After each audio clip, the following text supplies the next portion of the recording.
Padre, concédenos tener siempre amor y respeto a tu santo nombre, porque tú jamás dejas de dirigir a quienes estableces en el sólido fundamento de tu amor. Por nuestro Señor Jesucristo, tu Hijo, que vive y reina contigo en la unidad del Espíritu Santo y es Dios por los siglos de los siglos.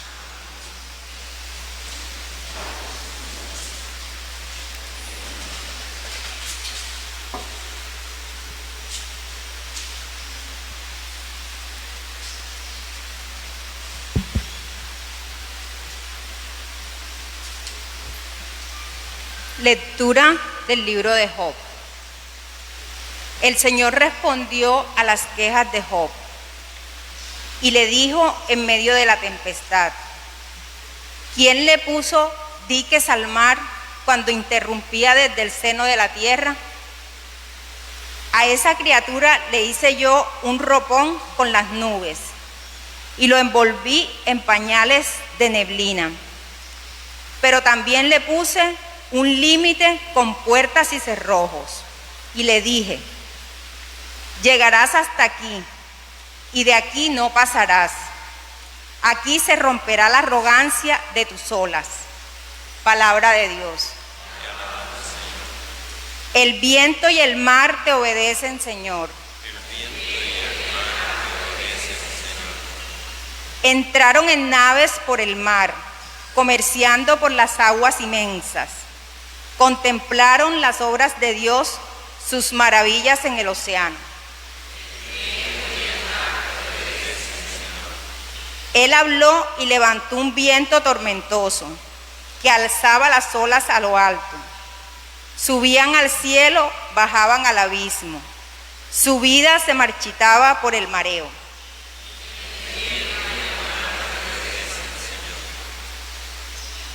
Pero gritaron al Señor en su angustia y los arrancó de la tribulación. Apaciguó la tormenta en suave brisa y enmudecieron las olas del mar. El viento y el mar te obedecen, Señor. Se alegraron de aquella bonanza y Él los condujo al ansiado puerto. Den gracias al Señor por su misericordia, por las maravillas que hace con los hombres.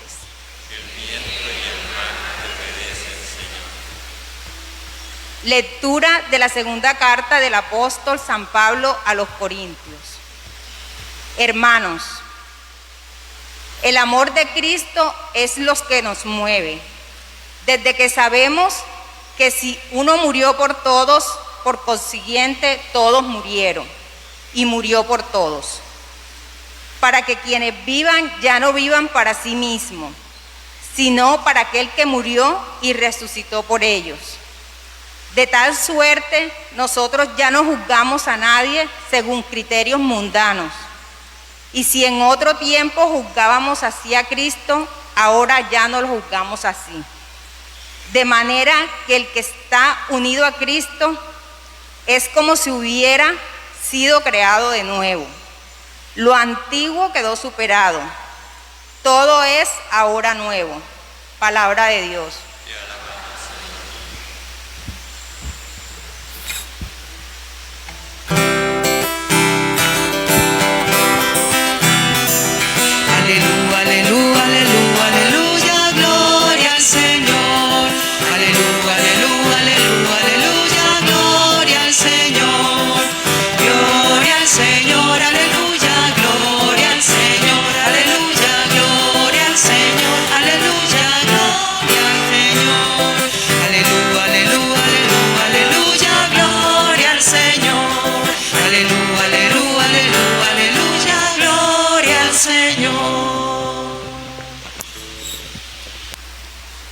El Señor esté con ustedes. Y con tu espíritu.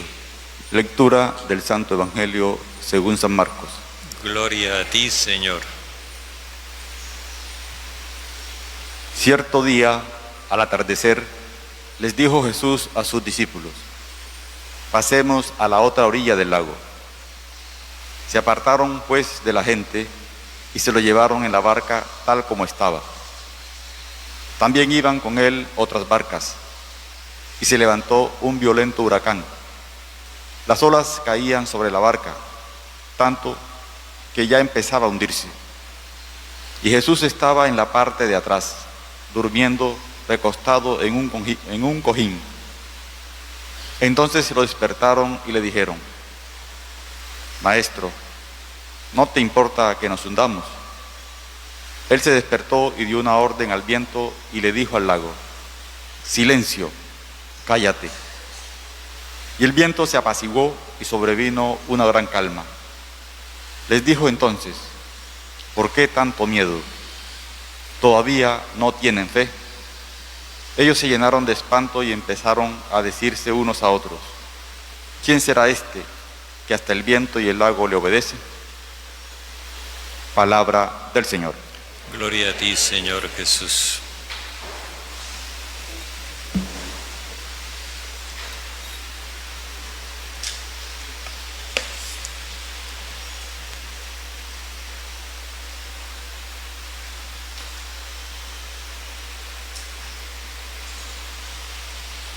El relato que hoy escuchamos es una de esas composiciones magistrales que tienen los evangelistas y que cuando uno las estudia en profundidad no le queda más remedio que maravillarse. Habíamos visto que Jesús refirió 3 parábolas. Una, la parábola del sembrador, donde señalaba que las disposiciones de cada uno son las que le dan éxito al mensaje. 2, la parábola del reinado de Dios, donde explicaba que en cada uno ese reinado de Dios ejerce un influjo diferente, muy personal, que transforma la vida del individuo.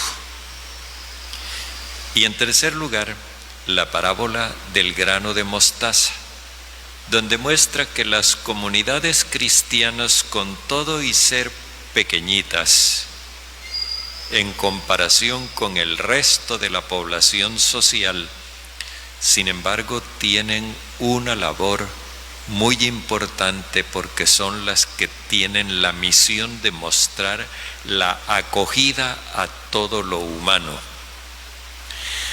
Una vez que Jesús les ha manifestado el secreto del reinado de Dios, entonces ese mismo día invita a todos: vamos a la otra orilla. Como para expresarlo en palabras para nuestra comprensión, Jesús organiza una misión al territorio pagano y la propone. Pero el evangelista, con esas técnicas de narración que desarrollaron ellos, nos muestra que aquí hay una realidad en claroscuro, y dice que ese mismo día, cuando cayó la tarde, con la tarde lo que nos quiere indicar es el estado mental de los discípulos, que están con claridad pero también con sombras. Y por eso, cuando se refiere a los discípulos, únicamente señala a los que proceden de la religión judía. En el Evangelio de Marcos se habla de 2 clases de seguidores de Jesús. Los que proceden de la religión judía, él los llama los discípulos. Estos son los más díscolos, los más difíciles, los que no logran aceptar plenamente el mensaje del amor universal, el secreto del reino de Dios. Estos son los que están en ese estado de comprensión e incomprensión. Y por eso, cuando Jesús hace la invitación para la misión al territorio pagano, ellos se apartaron del resto, lo tomaron a él en su barca y con eso comenzó la misión. El evangelista hace uso aquí de una técnica, una figura que se llama la prolepsis, o sea, proyecta, o como dicen, prolapsa el acontecimiento que se da en ese momento, lo saca de la anécdota y lo convierte en un mensaje que tiene proyección futura. Y entonces con esto él va a referirse a la futura misión entre los paganos y la dificultad que eso va a significar. Ellos toman el control de la misión, se lo quitan a Jesús. Ya no es Jesús el que va a dirigir la misión, son ellos. Digamos que de alguna forma ellos capturaron, secuestraron a Jesús y se lo apropiaron. A pesar de que había otros en otras barcas con él, ellos se reservaron a Jesús en exclusiva. Aquí vemos un ánimo sectario, un ánimo fanático, y eso es lo que el evangelista quiere señalar. Pero ese ánimo fanático va a tener unas consecuencias también. Dice, se levantó un violento huracán. Ese violento huracán es el ánimo fanático de los discípulos.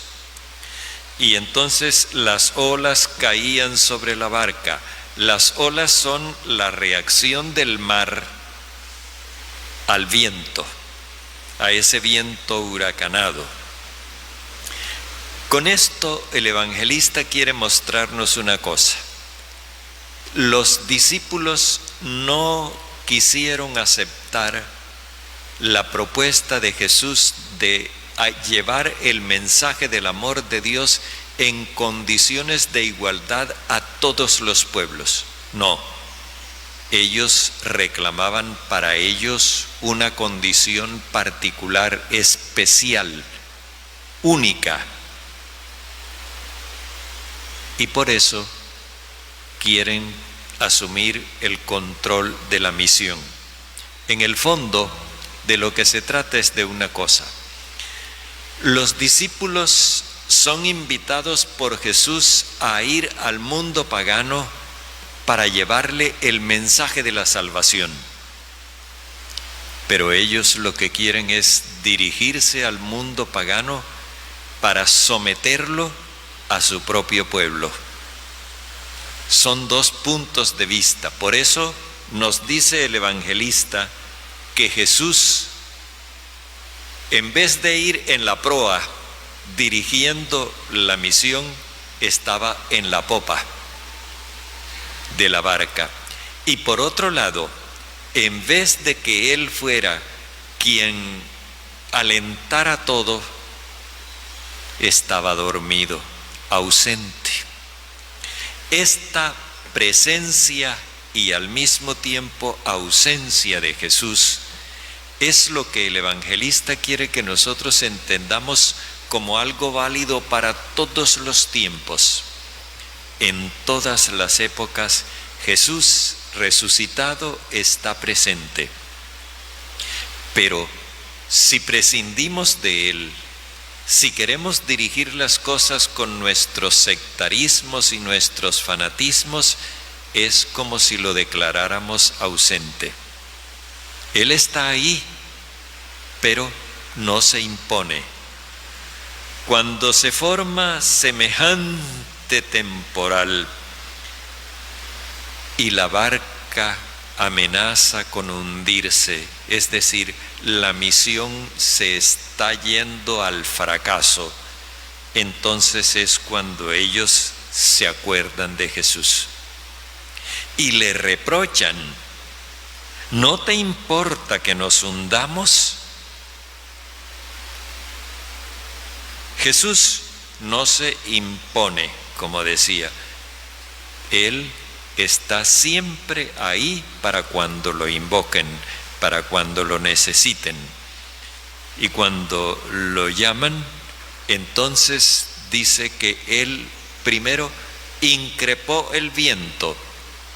Increpar o intimar es el verbo que se usa en el Evangelio para dar a entender que Jesús frena el espíritu inmundo, el fanatismo derivado de la enseñanza de los letrados y los fariseos. Y al mismo tiempo que Jesús reprime el mal espíritu, Él se lo dice al mar. O sea, Jesús desautoriza el fanatismo de sus discípulos y le notifica al mundo pagano que eso no es en nombre de Él. Y eso es suficiente. Cuando Jesús muestra que ese fanatismo de dominio que llevan los discípulos no está respaldado por Él, el mundo pagano cesa en su resistencia a la misión. Se calma la tempestad. Y entonces los discípulos comienzan a replegarse y a preguntarse entre ellos: ¿quién es este? Mientras tanto, Jesús les pregunta a ellos: ¿por qué tienen miedo? El miedo de los discípulos no era la tempestad porque ellos la habían provocado. El miedo de ellos, claro que la traducción no es exactamente miedo, es cobardía, porque son cobardes. Y esta cobardía tiene su historia. El pueblo de Israel, cuando iba a entrar en la tierra prometida, se acobardó. Y el Señor le reprochó esa cobardía. Ahora, cuando Jesús los invita a entrar en la nueva tierra prometida, que es el mundo pagano, nuevamente se acobardan. ¿Y por qué se acobardan? Porque tienen miedo. ¿Y cuál es el miedo de ellos? Ellos le tienen miedo a la igualdad. Que si Dios los iguala con los paganos, entonces ya no se va a poder realizar el proyecto de que Israel reine sobre todos los pueblos. Habían entendido mal el proyecto de Dios, y por haber entendido mal el proyecto de Dios, se le oponen ahora a Jesús y en definitiva a Dios.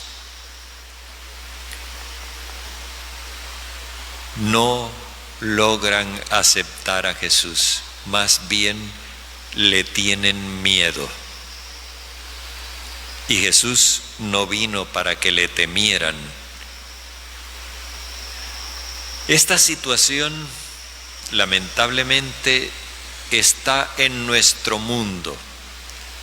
Y en el mundo hay muchas tormentas, muchas tempestades, a causa de estos fanatismos encontrados de cierto cuño fanático que en todos los campos, sea en el campo religioso, en el campo político, en el campo social, incluso en el mundo académico, estos fanatismos conducen a una confusión tan grande que no permiten el entendimiento entre las personas. Pensemos lo que le sucede a esta sufrida sociedad colombiana. Cuántos fanatismos nos enfrentan, y muchos de ellos con la cruz en la mano, invocando el nombre de Jesús. Fanatismos que enfrentan colombianos contra colombianos, fanatismos que dividen incluso las familias. Y Jesús, hoy como ayer, desautoriza esos fanatismos. Ninguno que invoque su nombre puede estar convirtiéndose en amenaza para los demás. Ninguno que invoque su nombre puede reprimir la libertad de los otros.